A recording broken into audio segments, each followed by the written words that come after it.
অপেক্ষার ক্যানভাসে নিজের ছবি মাঝে মধ্যে থমকে দাঁড়াতে হয়। চারপাশের কোলাহল, অহেতুক সমালোচনা আর পিঠের পেছনে ফিসফিসানি, এসব শুনলে মনে হয় পৃথিবীটা বড্ড কঠিন।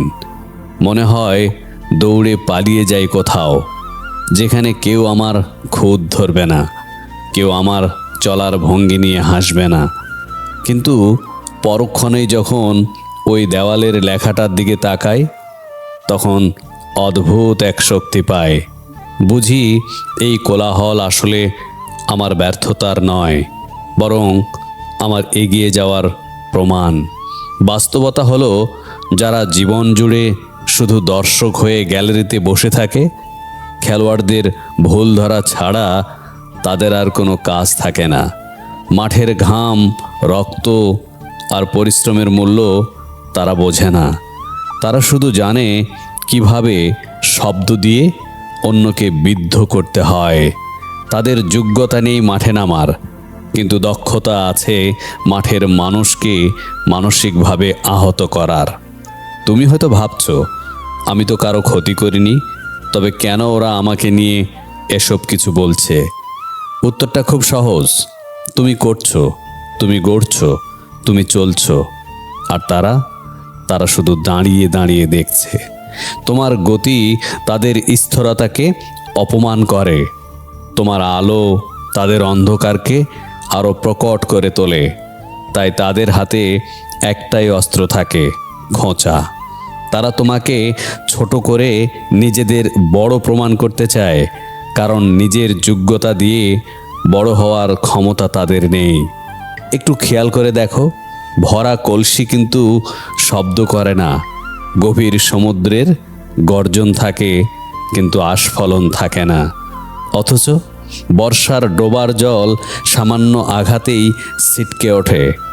যারা অযোগ্য, তাদের হীনমন্যতা থেকেই জন্ম নেয় পরশ্রী কাতরতা। তাদের এই বিষাক্ত তীরগুলো আসলে তাদের নিজেদের অক্ষমতার আর্তনাদ।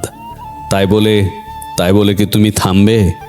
ওদের কথার ইটের জবাবে তুমি কি পাটকেল ছুড়বে? একদম না। ওরা তোমাকে পাথর ছুড়লে তুমি সেই পাথর দিয়ে নিজের প্রাসাদ বানাও। ওরা তোমাকে নিচে নামাতে চাইলে তুমি সেই জেদকে সিঁড়ি বানিয়ে আরও উপরে ওঠো। মনে রেখো, তুমি সিংহ কখনো কুকুরের চিৎকারে ফিরে তাকায় না, সে তার রাজকীয় চালে হেঁটে যায়। তোমার প্রতিশোধ কোনো কটু কথা নয়, তোমার প্রতিশোধ হলো তোমার সাফল্য। কষ্ট হবে, খুব কান্না পাবে, মনে হবে সব ছিঁড়ে দেই।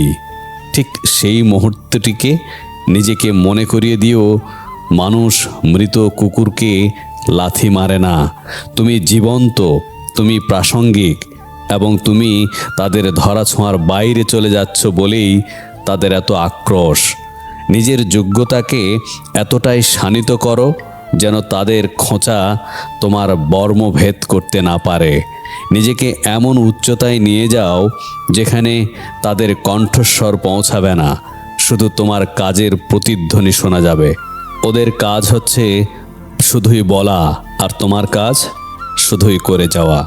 দিন শেষে ইতিহাস তাদের মনে রাখে না যারা সমালোচনা করেছিল, ইতিহাস তাদেরই মনে রাখে যারা সেই সমালোচনা সহ্য করে, অপেক্ষা করে বিজয়ের হাসি হেসেছিল। তাই কান দিও না সেই সব শব্দে যা তোমাকে থামিয়ে দিতে চায়, বরং নিজের হৃদয়ের স্পন্দনে কান পাতো। তুমি পারবে, তোমাকে পারতেই হবে, কারণ তোমার যোগ্যতা অসীম, আর তাদের সম্বল শুধুই কিছু সস্তা শব্দ। চলো আবার হাঁটা শুরু করি, গন্তব্য এখনো অনেক দূর।